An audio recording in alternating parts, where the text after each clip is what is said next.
नमस्कार विद्यार्थी मित्रों, मैं उमेश कुमार यादव कक्षा 7 के लिए हिंदी विषय का वीडियो लेकर के आए हैं, जिसमें आपको चैप्टर नंबर 8 नमक का दरोगा। इसके पहले वीडियो में मैंने इसकी आधी कहानी को समाप्त कर दिया था। इसके बाद जो बचा हुआ भाग था उस कहानी को इस वीडियो में हम लोग कंप्लीट करेंगे।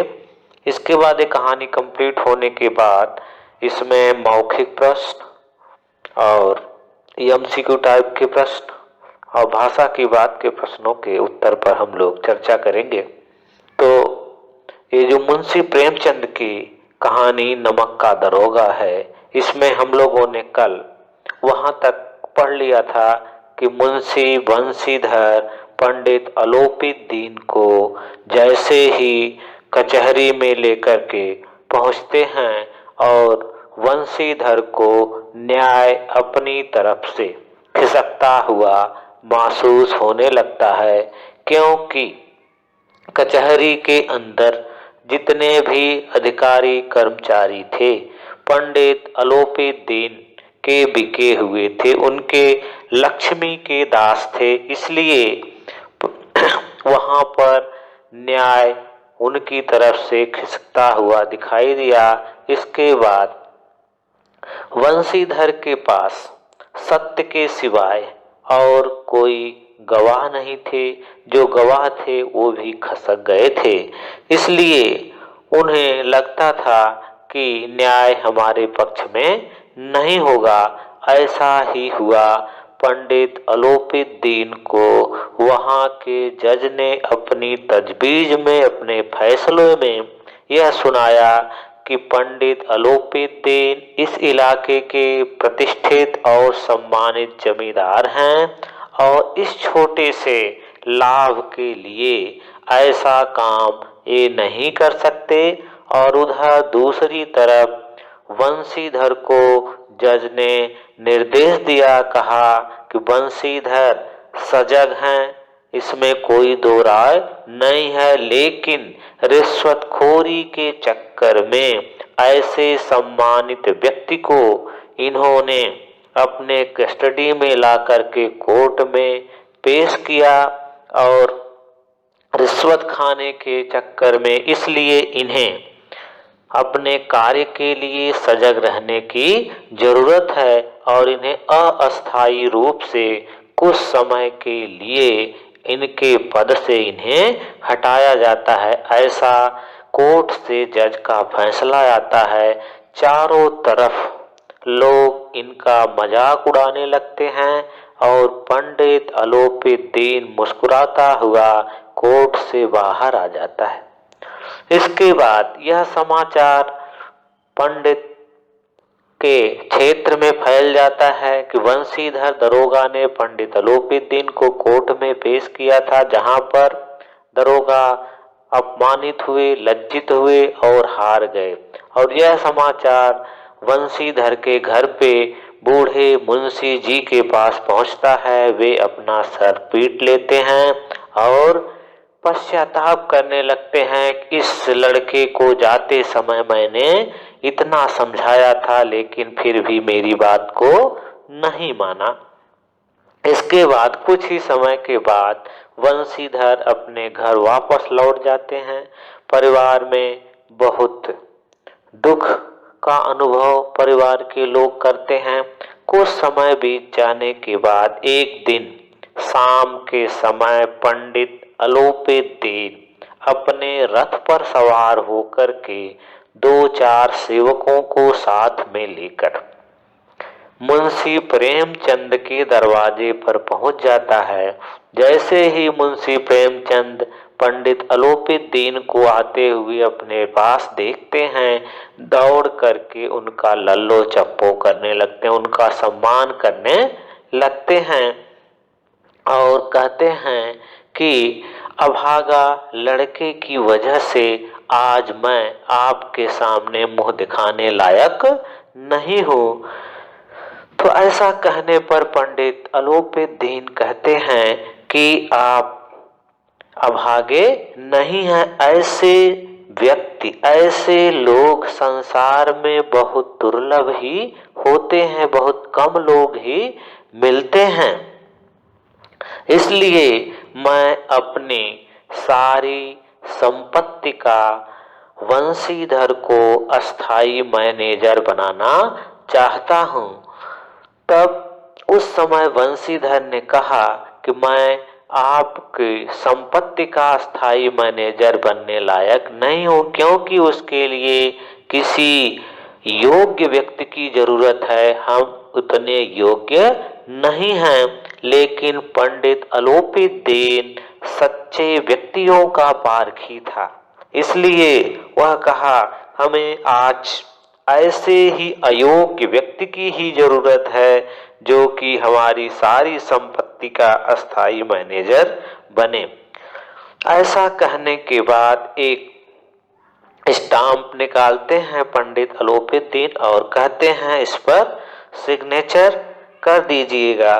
इसके बाद वंशीधर ने उस कागज पर सिग्नेचर कर देते हैं। अब आगे की कहानी आपको यहाँ मिल जाएगी, तो चलिए एक एक लाइन हम लोग फिर से इसको देख लेते हैं। यहाँ तक हमने कल नेक्स्ट वीडियो में आपको बता दिया था। फिर क्या हुआ देखिए, बंशीधर ने अलोपीदीन को आते देखा तो उठकर सत्कार किया। क्या किया? उठकर सत्कार किया, उनका सम्मान किया, किंतु स्वाभिमान सहित समझ गए कि यह मुझे लज्जित करने और जलाने आए हैं। बंशीधर ने अलोपीदीन को आते देखा तो उठ करके उनका सम्मान किया, लेकिन उनके मन में यह विचार आया, स्वाभिमान सहित यह विचार आया कि कहीं पंडित अलोपीदीन हमें अपमानित करने या जलाने के लिए आया है। क्षमा याचना की चेष्टा नहीं की। वंशीधर ने उनसे किसी प्रकार की क्षमा याचना नहीं मांगी, पर पंडित जी की बातें सुनी तो मन का मैल धुल गया। जब पंडित अलोपीदीन की बातें सुनी तो उनके मन में जो संदेह था कि हमको लज्जित करने, जलाने या अपमानित करने आए हैं, तो ये बातें उनके मन से निकल गई। पंडित जी की ओर आदर की दृष्टि से देखा। बंशीधर ने अलोपीदीन की तरफ आदर की दृष्टि से, सम्मान की दृष्टि से देखा। सद्भाव झलक रहा था, उनके चेहरे पर सद्भाव, सच्चे गुण दिखाई दे रहे थे। गर्व ने अब लज्जा के सामने सिर झुका दिया। जो गर्व से उन्हें हथकड़ी लगाया था, वही गर्व ने अब उन्हें लज्जा से सिर झुका दिया। कौन सिर झुका दिया? बंशीधर ने। शर्माते हुए बंशीधर ने कहा, यह आपकी उदारता है जो ऐसा कहते हैं। मुझसे जो कुछ गलती हुई है उसे क्षमा कीजिए। पंडित अलोपीदीन से बंशीधर कहता है कि यह आपकी क्या है? उदारता है, दया है, जो ऐसा कहते हैं। मुझसे जो भी कुछ गलती हुई है उसे आप क्या कीजिएगा? क्षमा कीजिए। मैं धर्म की बेड़ी में जकड़ा हुआ था। बंशीधर कहता है, मैं धर्म की बेड़ी में जकड़ा हुआ था, मैं धर्म की रक्षा कर रहा था, नहीं तो वैसे मैं आपका दास हूं। अगर धर्म की बेड़ी में मैं न जकड़ा होता तो मैं आपका सेवक हूं, मैं आपका दास हूं। जो आज्ञा हो वह मेरे सिर माथे पे। सिर माथे पर एक मुहावरा है, माने जो भी आपकी आज्ञा होगी, जो भी आदेश होगा, मैं उसको तुरंत क्या करूंगा? स्वीकार कर लूंगा। सिर माथे पर माने जो भी आप कहोगे उसको मैं स्वीकार कर लूंगा, धारण कर लूंगा। अलोपीदीन ने विनीत भाव से कहा, नम्रता के साथ कहा, नदी तट पर आपने मेरी प्रार्थना नहीं स्वीकार की थी। पंडित अलोपीदीन ने बंशीधर से कहा, नदी तट पर आपने मेरी प्रार्थना नहीं स्वीकार की थी, किंतु आज स्वीकार कीजिए कहा, उस समय आपने मेरी प्रार्थना नहीं सुनी थी, नहीं स्वीकार किया था, लेकिन आज उसे स्वीकार कीजिए।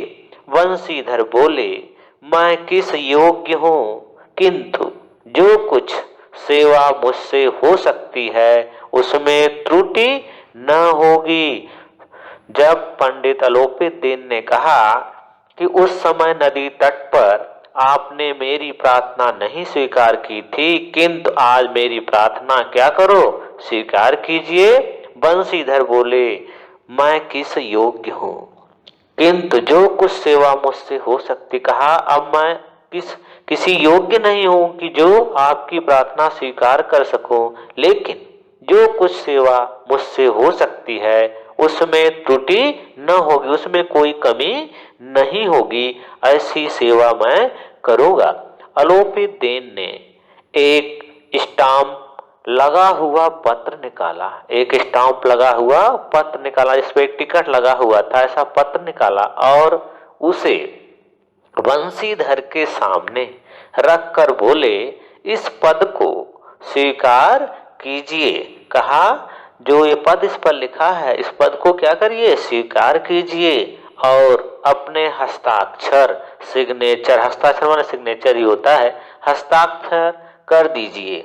जब तक स्वीकार न कीजिएगा द्वार से नहीं हटोगा। कहा, यदि यह पद आप स्वीकार नहीं करेंगे तो आपके दरवाजे से मैं जाऊंगा नहीं। कौन कहा, पंडित अलोपीदीन। किससे कहा, मुंशी बंशीधर से। मुंशी बंशीधर ने उस कागज को पढ़ा तो आंखों में आंसू भर आए। जो उस कागज के ऊपर लिखा हुआ था उसको पढ़ते पढ़ते बंशीधर के आंखों में आंसू भर आए। पंडित अलोपीदीन ने उनको अपनी सारी संपत्ति का, पंडित अलोपीदीन ने उसने अपनी सारी संपत्ति का अस्थाई मैनेजर नियुक्त किया था। अस्थाई माने हरदम सदा के लिए मैनेजर नियुक्त कर दिया था। 6000, उसके लिए क्या क्या शर्तें थी, क्या क्या उनको दे रहे थे वो भी देखिए।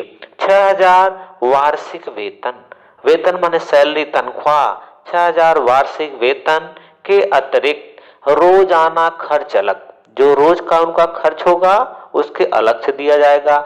सवारी के लिए घोड़ा, रहने के लिए बंगला, नौकर चाकर मुफ्त। कंपित स्वर में बोले, कंपित स्वर में कौन बोले, बंशीधर। कंपित माने कांपते हुए स्वर में, घबराए हुए स्वर में बोले, पंडित जी, मुझ में इतना सामर्थ्य नहीं कि आपकी उदारता की प्रशंसा कर सकूं, किंतु ऐसे उच्च पद के मैं योग्य नहीं हूं। उन्होंने कहा कि मेरे में इतनी सामर्थ्य नहीं है, इतनी ताकत नहीं है कि इस आपकी उदारता को, इस आपकी दया की मैं प्रशंसा कर सकूं, किंतु ऐसे उच्च पद के योग्य मैं नहीं हूं। अलोपीदीन ने मुस्कुराते हुए कहा, अलोपीदीन ने क्या किया, मुस्कुराते हुए कहा, मुझे इस समय एक अयोग्य मनुष्य की ही जरूरत है। कैसे मनुष्य की जरूरत है, अयोग्य मनुष्य की जरूरत है। बंशीधर ने गंभीर भाव से कहा, बंशीधर ने गंभीर भाव से कहा, ये तो मैं आपका दास हूं। कहा, यूं तो मैं आपका क्या हूं, दास हूं। आप जैसे कीर्तिवान सज्जन पुरुष की सेवा करना मेरे लिए सौभाग्य की बात है। बंशीधर ने पंडित अलोपीदीन से कहा, आप जैसे कीर्तिवान सज्जन पुरुषों की सेवा करने का अवसर मिले तो मेरे लिए क्या है, सौभाग्य की बात है, किंतु मुझे में न विद्या है, न बुद्धि, न वह स्वभाव जो इन त्रुटियों की पूर्ति कर दे। बंशीधर ने कहा कि हमारे पास ऐसी कोई विद्या नहीं है, ऐसी बुद्धि नहीं है कि जो मुझसे पहले गलती हुई है उन गलतियों को हम त्रुटि को मैं सुधार सकूं। कौन सी गलती किया था उन्होंने? उन्हें पुल पर क्या किया था? कांस्टेबल बनाकर कोर्ट में पेश कर दिया था, एक मुलजिम की तरह पेश किया था। उन्हीं गलतियों की बात बंशीधर यहाँ पे कर रहे हैं। अलोपित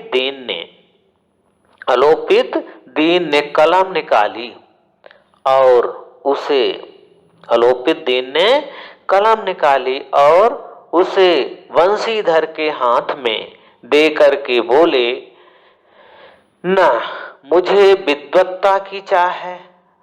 बंशीधर ने पंडित अलोपित दीन ने बंशीधर से कहा कि ना मुझे विद्वत्ता की चाह है, ना अनुभव की, सौभाग्य और सुअवसर, सुअवसर माने शुभ अवसर, सौभाग्य से ये और सुअवसर ने मुझे वह मोती दे दिया है। ऐसा व्यक्ति मुझे प्राप्त हो गया है जिसके सामने योग्यता और विद्वत्ता की चमक फीकी पड़ जाती है। कहा, शुभ अवसर ने और मेरे अनुभव ने ऐसे मोती हमें दे दिया है जिसके सामने विद्वत्ता और योग्यता दोनों की चमक फीकी पड़ जाती है।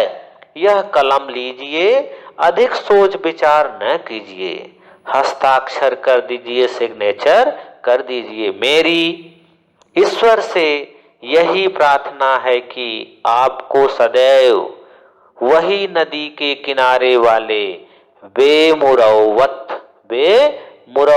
उद्दंड कठोर परंतु धर्मनिष्ठ दरोगा बनाए रखे।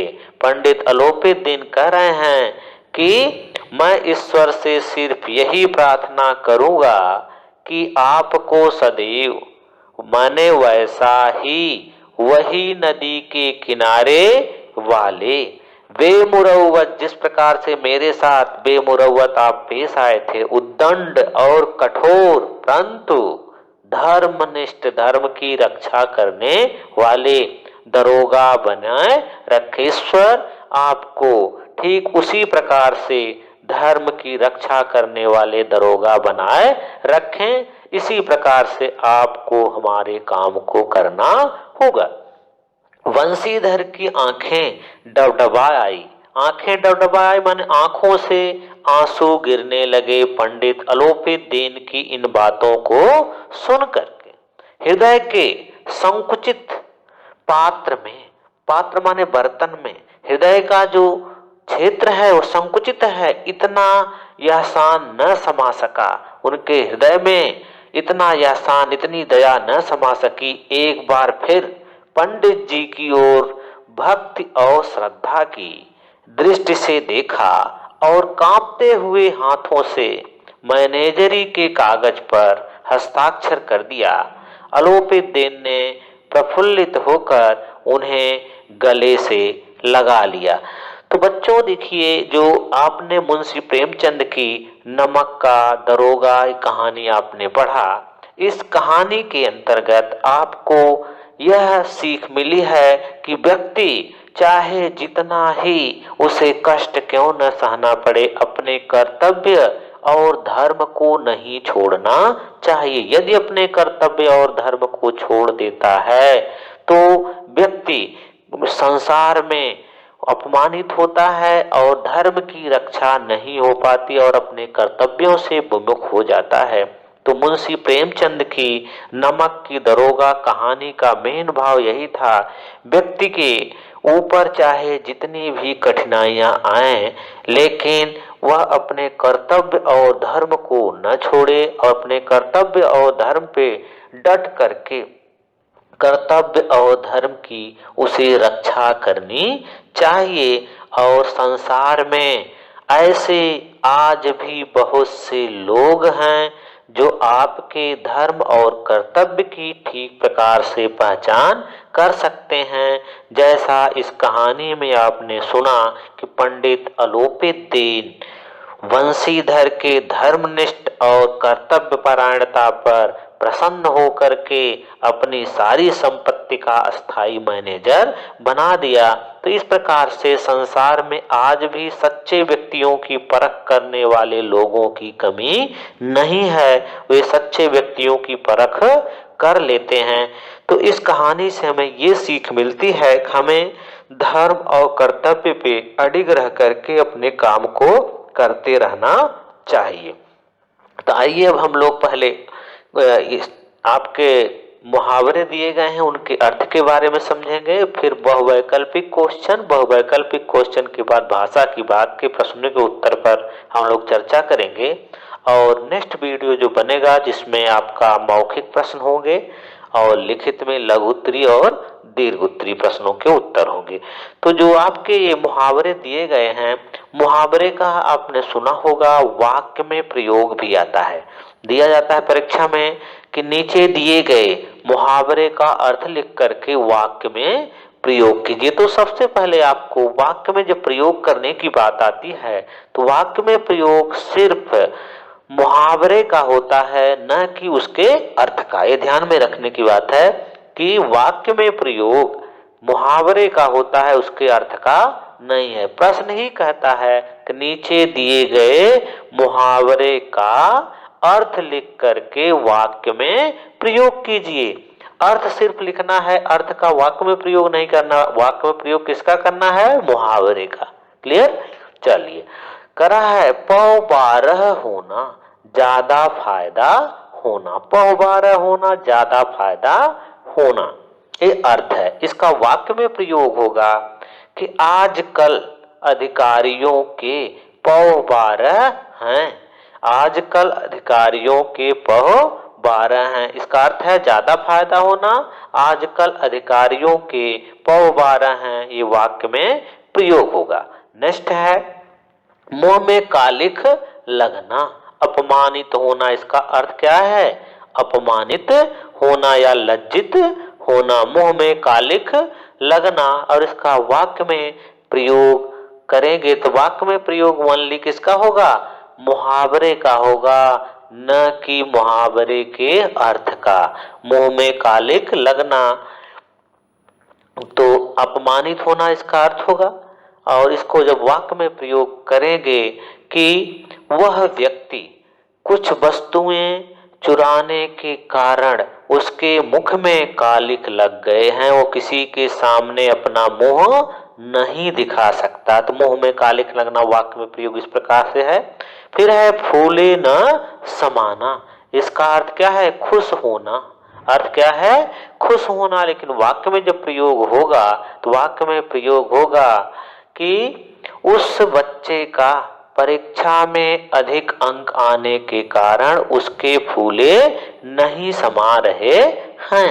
इस प्रकार से हो जाएगा सिर माथे पर रखना। सिर माथे पर रखना, इज्जत देना, सम्मान देना, ये क्या है? अर्थ है। सिर माथे पर रखना, इज्जत देना, सम्मान देना। अब इसका वाक्य में प्रयोग जब करेंगे, पंडित अलोपित दीन की बातों को वंशीधर ने सिर माथे पर रख लिया। ये वाक्य में प्रयोग हो जाएगा। पंडित अलोपित दीन की बातों को वंशीधर ने सिर माथे पर रख लिया। तो आपको विशेष ध्यान में यही रखने की बात है कि जब भी मुहावरा आएगा, मुहावरे का अर्थ लिखा जाता है और मुहावरे का ही वाक्य में प्रयोग होता है, न कि उसके अर्थ का। ये ध्यान में रखना, अर्थ का वाक्य में प्रयोग नहीं किया जाता। तो चलिए हम लोग देखते हैं बहुवैकल्पिक क्वेश्चन। करा है कि लोग चोरी छिपे किसका व्यापार करने लगे। पहला क्वेश्चन है कि लोग चोरी छिपे किसका व्यापार करने लगे। 3 ऑप्शन दिया गया, लोहे का, सोने का, नमक का। तो क्वेश्चन नंबर 1 में विकल्प नंबर ग आपका सही हो जाएगा। लोग चोरी छिपे नमक का व्यापार करने लगे। यहाँ पे विकल्प नंबर ग आपका राइट आंसर हो जाएगा। नेक्स्ट है किसका सम्मानित पद छोड़कर लोग नमक विभाग में प्रवेश लेने लगे। किसका सम्मानित पद छोड़कर लोग नमक विभाग में प्रवेश लेने लगे। तो आपने पढ़ा होगा चैप्टर में शुरू में ही कहानी में दिया गया था, लोग पटवारी का सम्मानित पद छोड़ करके नमक विभाग में प्रवेश लेने लगे।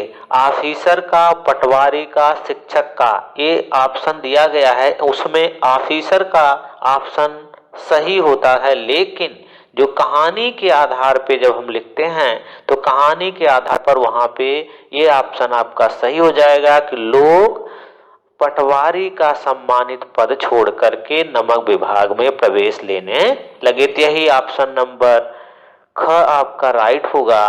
प्रश्न नंबर 2 का ऑप्शन नंबर ख राइट आंसर हो जाएगा, पटवारी का। और यह कहानी के पहले पैराग्राफ में ही आपको मिल जाएगा। नेक्स्ट है, किसने कहा, किसने कहा कि मासिक वेतन तो पूर्णमासी का चांद है। इसमें 3 विकल्प दिए हैं। पहला है बूढ़े मुंशी ने, वंशीधर ने, पंडित अलोपी दीन ने। तो प्रश्न नंबर 3 का विकल्प नंबर क आपका राइट आंसर हो जाएगा कि बूढ़े मुंशी जी ने कहा था कि मासिक वेतन तो पूर्णमासी का चांद है, एक दिन दिखाई देता है और दूसरे दिन से घटना शुरू हो जाता है। तो इस प्रकार से आपके बहुवैकल्पिक क्वेश्चन थे और इस बहुवैकल्पिक क्वेश्चन के आंसर इस प्रकार से। तो इसको आपको टेक्स्ट बुक पे ही करना है, इसके लिए आपको नोटबुक पे कहीं लिखने की जरूरत नहीं है। आइए आगे बढ़ते हैं। भाषा की बात में करा है उपयुक्त शब्द भरकर वाक्य पूरा कीजिए। कुछ शब्द दिए गए हैं, उन शब्दों को पढ़ करके और जो वाक्य हैं और उन शब्दों को इन वाक्यों के बीच हमें फिट करना है। जो सही फिट हो जाएगा इन्हीं शब्दों में से उसको हम वाक्यों के मध्य रख देंगे। तो चलिए देखते हैं। बल, शारीरिक बल, शक्ति, ताकत, शारीरिक ताकत, धन की ताकत, अधिकार। तो करा पंडित अलोपी दीन को अपनी किस पर विश्वास था? धन की शक्ति पर पूरा भरोसा था। टेक्स्ट बुक में आपने पढ़ा होगा, उसमें लिखा था पंडित अलोपी दीन कहते थे धर्म और न्याय लक्ष्मी के ही क्या हैं? खिलौने हैं। लक्ष्मी जैसा चाहती हैं वैसा वे करवाती हैं। तो यहाँ पे पंडित अलोपी दीन को अपनी धन की शक्ति पर क्या था? पूरा भरोसा था। तो यहाँ वाक्य के मध्य हमको इन्हीं शब्दों को रखना है। किनको? धन की शक्ति। कौन सी शक्ति? धन की शक्ति पर पूरा भरोसा था। नेक्स्ट है अनुमानित, इजाजत लेना, आदेश, हुक्म, आज्ञा, इजाजत। इन चारों शब्दों में से जो शब्द हमको सही लगेगा उसको इस वाक्य के मध्य हमको रखना है। वंशीधर ने पंडित अलोपी दीन को हथकड़ी पहनाने का क्या दिया? करा है वंशीधर ने पंडित अलोपी दीन को हथकड़ी पहनाने का क्या दिया? आदेश दिया।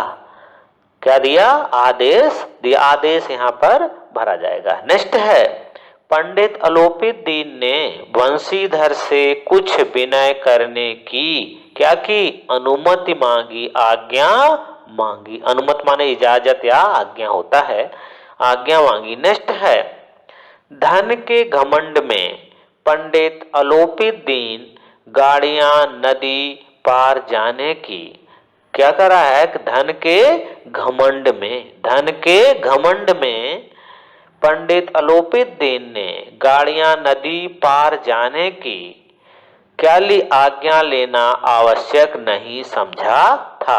कहा कि गाड़ियों को नदी से उस पार ले जाने के लिए उन्होंने धन के घमंड के कारण आज्ञा लेना उचित नहीं समझा था। क्यों?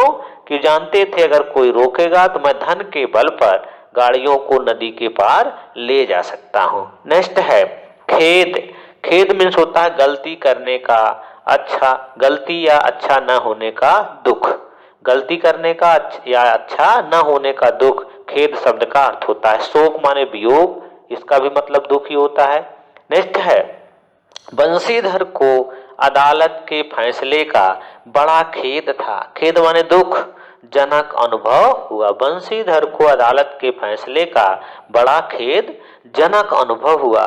नेक्स्ट है, मुआतिली के शोक में डूबे मुंशी उदास बैठे थे। शोक में डूबे मुंशी उदास बैठे थे।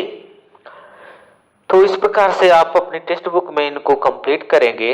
नेक्स्ट हम लोग फिर देखते हैं, कह रहा है निम्नलिखित वाक्यों को ध्यान से पढ़िए और वाक्य में आए संज्ञा, सर्वनाम और विशेषण शब्दों को अलग करके लिखिए। क्या कर रहा है, निम्नलिखित वाक्यों को ध्यान से पढ़िए और वाक्य में आए संज्ञा, सर्वनाम और विशेषण शब्दों को अलग कीजिए। लेकिन आप संज्ञा, सर्वनाम, विशेषण शब्दों को तभी अलग कर पाएंगे जब संज्ञा के बारे में जानते होंगे, संज्ञा को ठीक से पहचान पाओगे, सर्वनाम को ठीक से पहचान पाओगे और विशेषण को ठीक से पहचान पाओगे, तभी जा करके इनको अलग अलग आप लिख सकते हो, वरना नहीं लिख पाओगे।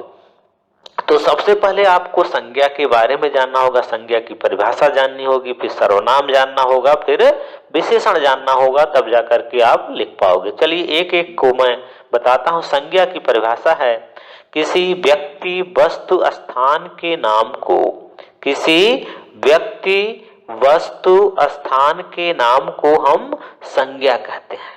क्या कहते हैं, संज्ञा कहते हैं। और संज्ञा के मुख्य रूप से तीन भेद होते हैं। कितने भेद, मुख्य रूप से तीन भेद, व्यक्तिवाचक संज्ञा, जातिवाचक संज्ञा और भाववाचक संज्ञा, ये मुख्य रूप से। और संज्ञाएं तो कहीं किस बुक में 5 पढ़ोगे, किसी में 6 पढ़ोगे, इस प्रकार से दी होती है, लेकिन मुख्य रूप से संज्ञा के तीन भेद हैं, व्यक्तिवाचक संज्ञा, जातिवाचक संज्ञा और भाववाचक संज्ञा। तो किसी व्यक्ति, वस्तु, स्थान के नाम को हम क्या कहेंगे, संज्ञा कहेंगे। अब आती है बात दूसरे नंबर पे सर्वनाम। सर्वनाम किसे कहते हैं, सर्वनाम की क्या परिभाषा है, क्या पहचान है, वो जानते हैं। संज्ञा के स्थान पर, संज्ञा के स्थान पर प्रयोग में लाया जाने वाला वर्ण या शब्द सर्वनाम कहलाता है। किसके स्थान पे, संज्ञा के स्थान पे प्रयोग में लाया जाने वाला वर्ण या शब्द सर्वनाम कहलाता है। और क्यों संज्ञा के स्थान पे प्रयोग होता है ये भी जान लो। संज्ञा के स्थान पर सर्वनाम का प्रयोग इसलिए किया जाता है क्योंकि अगर एक ही शब्द बार बार वाक्य के अंदर रिपीट किया जाएगा तो वाक्य की सुंदरता कम हो जाएगी। इसलिए संज्ञा के स्थान पर हम लोग सर्वनाम का भी प्रयोग कर लेते हैं। और सर्वनाम के लिए कुछ ऐसे शब्द होते हैं जिन्हें हम इन्हें, वैसा, इसको, किंतु, ये सर्वनाम शब्द के उदाहरण हैं। फिर आता है आपका विशेषण। विशेषण शब्द क्या होता है और इनको जान लेते हैं हम लोग, फिर तब आगे चलते हैं। विशेषण, संज्ञा और सर्वनाम की, संज्ञा और सर्वनाम की विशेषता बताने वाले, संज्ञा और सर्वनाम की विशेषता बताने वाले शब्द को विशेषण कहते हैं। संज्ञा और सर्वनाम शब्द की विशेषता बताने वाले शब्द को विशेषण कहते हैं। विशेषण कहते हैं, विशेषण और विशेष्य, विशेषण और विशेष्य होता है। विशेष्य किसे कहते हैं वो जान लेते हैं। जिसके बारे में हम विशेषता बता रहे हैं वो विशेष्य होता है, और जिसके द्वारा हम विशेषता बताते हैं वो विशेषण होता है। विशेष क्या होता है, जिसके बारे में हम विशेषता बता रहे हैं वो विशेष्य है, और जिसके द्वारा बता रहे हैं वह विशेषण है। जैसे कहा जाए कि मार्कर, मार्कर जो है काले रंग की चलती है, तो मार्कर हमारी क्या है, विशेष्य है, और काला रंग जो है उसकी विशेषता है, वह विशेषण है। तो जिसके बारे में हम बता रहे हैं, मार्कर के बारे में बता रहे हैं, मार्कर क्या है, विशेष्य है, और विशेषण हमारा क्या है, काला रंग। जिसके द्वारा किसी व्यक्ति, वस्तु की विशेषता बताई जाएगी वो विशेषण होगा, और जिसकी विशेषता बताई जाएगी वो विशेष्य होगा। तो रहा संज्ञा, सर्वनाम और विशेषण। तो आइए अब हम लोग इसको देख लेते हैं। दिया गया है कि इसको एक बार पढ़ लेते हैं। न्याय और नीति, न्याय और नीति सब लक्ष्मी के ही खिलौने हैं, इन्हें वे जैसा चाहती हैं नचाती हैं। हम उन नमक हरामों में नहीं हैं जो कौड़ियों पर, माने कौड़ी में पैसों पर अपना ईमान बेचते फिरते हैं। धर्म ने धन को पैरों तले कुचल डाला। ईश्वर से मेरी यही प्रार्थना है कि आपको सदैव वही नदी के किनारे वाला बेमुरौवत, उद्दंड, कठोर परंतु कर्मनिष्ठ दरोगा बनाए रखें। अब हमको ढूंढना क्या है, इसमें समय संज्ञा कौन कौन से शब्द हैं, सर्वनाम कौन कौन से हैं और विशेषण कौन कौन से हैं। तो जब हम इनकी परिभाषा जान जाएंगे, इनके बारे में जान जाएंगे, तो आसानी से इन वाक्यों के अंतर्गत हम संज्ञा, सर्वनाम और विशेषण को ढूंढ सकते हैं। तो चलिए नोट कर लेंगे अपनी टेक्स्ट बुक पे इसको। संज्ञा के अंतर्गत है, पहला शब्द है लक्ष्मी, दूसरा है खिलौने, तीसरा है ईश्वर, चौथा है नदी, पांचवा है दारोगा। और सर्वनाम के अंतर्गत जो आने वाले शब्द हैं, इन्हें, हम, उन, मेरी, आपको, ये क्या है, सर्वनाम। फिर विशेषण है बेमुरौवत, कर्मनिष्ठ, नमक हराम, कठोर, उद्दंड। ये शब्द क्या हैं, विशेषण के उदाहरण हैं। तो नेक्स्ट आप हम लोग देखते हैं, निम्नलिखित शब्दों को वाक्य में प्रयोग कीजिए। क्या करना है, कुछ शब्द दिए गए हैं, उन शब्दों को वाक्य में प्रयोग करना है। क्या करना है, वाक्य में प्रयोग करना है। आपका शब्द दिया गया है कर्तव्यनिष्ठ। कर्तव्यनिष्ठ, तो इसको हम वाक्य में प्रयोग आसानी से कर सकते हैं। वंशीधर एक कर्तव्यनिष्ठ दारोगा था। वंशीधर एक कर्तव्यनिष्ठ दारोगा था। इसका एक उदाहरण के रूप में मैंने इसको सिर्फ बताया है। आप अपने शब्दों में भी इनको वाक्य में प्रयोग कर सकते हैं। सृजन आता है, ब्रह्मा ने इस सृष्टि का सृजन किया। सृजन माने होता है बनाना, निर्माण करना। ब्रह्मा ने इस सृष्टि का सृजन किया। नेक्स्ट है अडिग, हमें अपने इरादों पर अडिग रहना चाहिए। हमें अपने इरादों पर अडिग रहना चाहिए। नेक्स्ट है आह्वान। आह्वान मीन्स होता है बुलाना। सुभाष चंद्र का आह्वान सुनते ही भारती खून देने के लिए तैयार हो गए। सुभाष चंद्र का आह्वान माने आवाज सुनते ही भारती खून देने के लिए तैयार हो गए। नेक्स्ट है पांचवें नंबर पे अनुभवी। पंडित अलोपित दीन एक अनुभवी व्यापारी थे। तो आपको ध्यान में ये रखना है कि जो भी वाक्य की हम रचना करेंगे इन शब्दों के द्वारा, वो वाक्य जो बनेगा वो वाक्य एक सार्थक वाक्य होना चाहिए। ऐसा नहीं कि उसका कोई मीनिंग, कोई मतलब न हो। उसको ध्यान में रख करके ही वाक्य की रचना करनी है, वरना आपका वाक्य में इन शब्दों का प्रयोग करना गलत हो जाएगा। और शब्दों का वाक्य में जब भी प्रयोग करेंगे, ध्यान में यही रखना है, जो भी वाक्य हम बनाएंगे उसका एक निश्चित या सार्थक अर्थ होना चाहिए। आइए नेक्स्ट देखते हैं। पाठ में आए मुहावरे की सूची बनाइए, उनमें से सही मुहावरे चुनकर निम्नलिखित वाक्यों को पूरा कीजिए।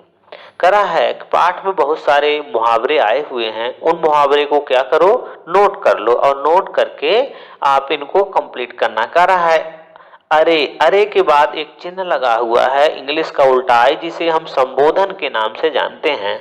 अरे, इस बड़े शहर में इतनी अच्छी नौकरी। फिर लगा है संबोधन, भाई तुम्हारे तो वारे न्यारे हो गए। ये क्या है, वारे न्यारे मुहावरा है, और ये मुहावरा क्या करता है, कंप्लीट कर रहा है इस वाक्य को। दोनों हाथों में लड्डू पाकर तुम तो फूले नहीं समा रहे हैं। माने आपको दोनों हाथों में लड्डू हैं, इसलिए आप बहुत खुश हैं। राजन की मां ने खुशी से उसे चूम लिया। तो इस प्रकार से आप मुहावरे के द्वारा वाक्य को पूरा कर सकते हैं। अब आती है बात, नेक्स्ट क्वेश्चन आपका है भाषा की बात में समास से रिलेटेड, समास किसे कहते हैं और समास के अंतर्गत हमें क्या क्या चीजों की आवश्यकता पड़ती है, उससे लेकर के ये वीडियो। सबसे पहले हमें यह जानना होगा समास की परिभाषा, और ये समास की परिभाषा को आपको टेक्स्ट बुक में तो जगह नहीं है, आप अपने फेयर नोटबुक पे जैसे ही ये चैप्टर आपका समाप्त होता है, मौखिक, लिखित, लघु उत्तरी, दीर्घ उत्तरी, उसमें आप समास की परिभाषा और इसके जो कुछ उदाहरण अलग से मैं दे रहा हूं उसको वहां पे नोट कर लेंगे, और जो टेक्स्ट बुक पे नोट करना है उसको तो उस पर करना ही होगा। तो चलिए देखते हैं समास की परिभाषा क्या है। समास से आप क्या समझते हैं? भेद सहित वर्णन कीजिए। भेद माने उनके प्रकारों को भी वर्णन करने की बात कर रहा है, उनके नाम की भी बात कर रहा है, लेकिन आपके सिलेबस में इनके भेदों की कोई जरूरत नहीं है। सिर्फ एक भेद है आपके सिलेबस में, कर्मधारय। तत्पुरुष समास, तत्पुरुष समास के बारे में हम लोग जानेंगे। तो उससे पहले सबसे पहले समास जान लेते हैं, समास होता क्या है, उसकी परिभाषा क्या है। चलिए, दो या दो से अधिक, दो या दो से अधिक शब्दों के मेल से नए शब्द बनने की क्रिया को समास कहते हैं। दो या दो से अधिक शब्दों के मेल से नए शब्द बनने की क्रिया को समास कहते हैं। इस विधि से बने शब्दों को समस्त पद कहते हैं।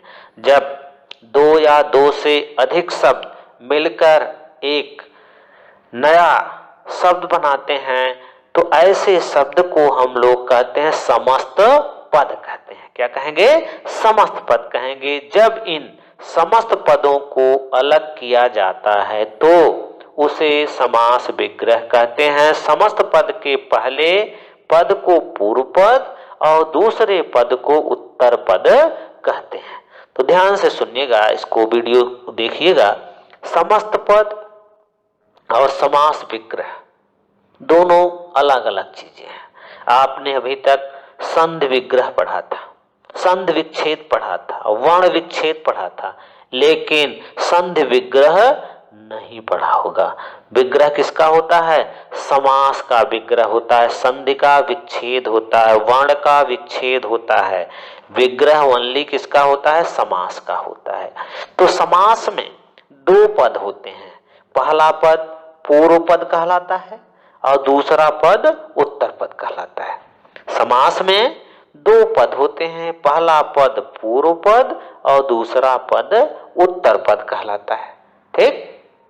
पूर्व पद और उत्तर पद जब दोनों मिलते हैं तो दोनों मिलने के बाद जिस पद की रचना होगी, जिस शब्द की रचना होगी, उसे हम समस्त पद कहेंगे। क्या कहेंगे? समस्त पद कहेंगे। अब थोड़ी सी बात समझ में आई होगी आपको। अब देखिए विग्रह क्या होता है वो देख लो। समस्त पद को हम क्या करेंगे? समस्त पद माने संकुचित पद है, संकुचित पद है, उसको हम बड़ा कर देंगे, बिखेर देंगे, फैला देंगे, उसी को हम कहते हैं विग्रह। विग्रह माने बड़ा करना और विच्छेद माने अलग करना। संधि में विच्छेद होता है, समास में विग्रह होता है, दोनों में डिफरेंस है, अंतर है। दोनों को एक ही मत समझिएगा। समास में विग्रह होता है, संधि में विच्छेद होता है। क्लियर? समस्त पद के पहले पद को पूर्व पद और दूसरे पद को उत्तर पद कहते हैं। तो ये चीजें जब आपको क्लियर हो जाएंगी तो आगे आप ठीक से कर पाएंगे। उदाहरण के लिए देखिए, शरण में आगत, शरणागत, इसमें समस्त पद करा। शरण में आगत, शरणागत, शरणागत का विग्रह होने पर शरण में आगत हो जाता है। तो आइए अब ये रहा समास। अब समास के प्रकार के बारे में थोड़ा सा हम लोग जान लेंगे कि इनके कितने प्रकार हैं, उन प्रकारों का क्या नाम है। समास के मुख्य रूप से 6 प्रकार हैं। कितने प्रकार हैं? 6 प्रकार बता रहा है। तो एक एक प्रकार को देख लो, लेकिन सबकी परिभाषा बताने के बाद सबको हम लोगों को नहीं पढ़ना है। पढ़ना किसको? ओनली तत्पुरुष समास आपके सिलेबस में पढ़ना है। पहला है अव्ययी भाव समास, दूसरा है तत्पुरुष समास, तीसरा कर्मधारय समास और चौथा है द्विगु समास, पांचवा द्वंद्व समास और छठा है बहुव्रीहि समास। क्लियर? तो देखिए अव्ययी भाव समास किसे कहते हैं उसकी परिभाषा देखेंगे। पहले जिस समास का पहला पद माने पूर्व पद अव्यय होगा या उपसर्ग लगा होगा वहां पर अव्ययी भाव समास होगा। जिस समास का पहला पद अव्यय होगा या उपसर्ग युक्त होगा वहां अव्ययी भाव समास हो जाएगा। कौन सा समास होगा? अव्ययी भाव समास होगा। ठीक। अब इसके बाद है आपका तत्पुरुष समास, कर्मधारय समास, द्विगु समास, द्वंद्व समास और बहुव्रीहि समास। तो इसी प्रकार से आपकी सारी परिभाषाएं हैं एक एक समास की। आपको सिर्फ पढ़ना किसको है? तत्पुरुष समास। तत्पुरुष समास आपके सिलेबस में है तो तत्पुरुष समास के बारे में हम लोग सिर्फ देखेंगे। तो तत्पुरुष समास की परिभाषा दूसरे नंबर पर जिस समास का दूसरा पद अर्थात उत्तर